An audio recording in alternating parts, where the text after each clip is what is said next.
কুলতলির ঘটনার প্রতিবাদে মিছিল সিপিআইএম এর মহেশতলায়। কুলতলিতে নাবালিকাকে যৌন নির্যাতন করে খুনের ঘটনায় পুলিশের নিষ্ক্রিয়তার প্রতিবাদে জেলা জুড়ে চলছে বামেদের প্রতিবাদ মিছিল। ঠিক সেই মতো মহেশতলা সিপিআইএম 2 নম্বর এরিয়া কমিটির ডাকঘর আবুল বাসার ভবন থেকে বজবজ ট্রাক্টর ধরে ব্যানার্জি হাট পর্যন্ত প্রায় 2 কিলোমিটার রাস্তা হেঁটে সিপিআইএম এর কর্মী সমর্থকদের প্রতিবাদ মিছিল। মহেশতলা থেকে শেখ মনির রিপোর্ট, বেঙ্গল স্টার নিউজ। আপনারা নিশ্চয়ই জেনেছেন গত পরশু জয়নগর কুলতিতে একটা 9 বছরের 4th শ্রেণীর একটা বাচ্চা, সে কুলতলিতে সে যখন বাড়ি না ফেরে তার বাড়ির লোক থানায় গিয়ে অভিযোগ জানায়, কিন্তু পুলিশের নিষ্কর্মণতার জন্য পুলিশ কোনো প্রয়োজনীয় ব্যবস্থা গ্রহণ করেনি।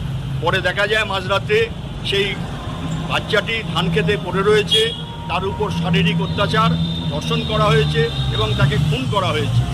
এবং এর জন্য সারা গ্রামের লোক যখন প্রতিবাদে বেরিয়ে পড়েছে, কারণ তার আগে যখন ওখানকার পুলিশ ফাঁড়িতে গেছে, ফাঁড়িকে ডায়েরি নেয়নি, পুলিশ গ্রামবাসীদের সাথে দুর্ব্যবহার করেছে এবং প্রয়োজনীয় আইন দোষীদের বাঁচানোর জন্য যে পস্কো আইন দিতে হয় সেই পস্কো আইন পর্যন্ত দেয়নি।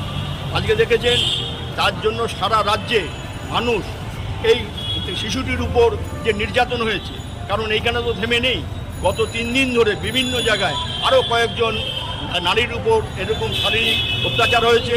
নৈহাটি সব জায়গায় পুলিশের ভূমিকা ভালো নয়, পুলিশ প্রয়োজনীয় যেমন আইন দেয়নি, তার জন্য আজকে হাইকোর্ট, মহামান্য হাইকোর্ট আজকে সেই বাচ্চাটার বিরুদ্ধে প্রয়োজনীয় আইন, যেটা পস্কো আইন লাগু করবার যেমন নির্দেশ দিয়েছে, তেমন এই আমাদের মোমিনপুর কাটাপুকুর থেকে সেখানে পোস্টমর্টম হবে না, পোস্টমর্টম কেন্দ্রীয় সরকারের এইমসে হবে, সেই ব্যবস্থা করেছে।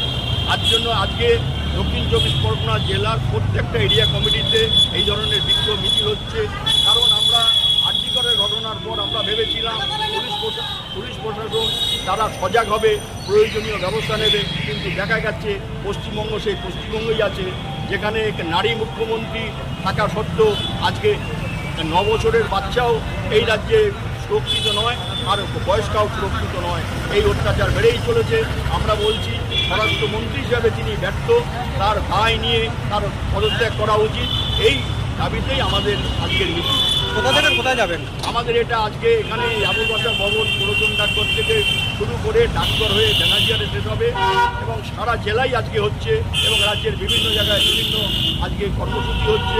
এইভাবে কর্মসূচি যতদিন না পর্যন্ত নারীদের উপর অত্যাচার বন্ধ হবে, প্রশাসন যথাযথ ব্যবস্থা গ্রহণ করবে, আমাদের এই ধরনের আন্দোলন কর্মসূচি রাস্তায় নেমেই এটা আমাদের প্রতিবাদ। আপনার নাম? আমার নাম দেবব্রত চৌধুরী।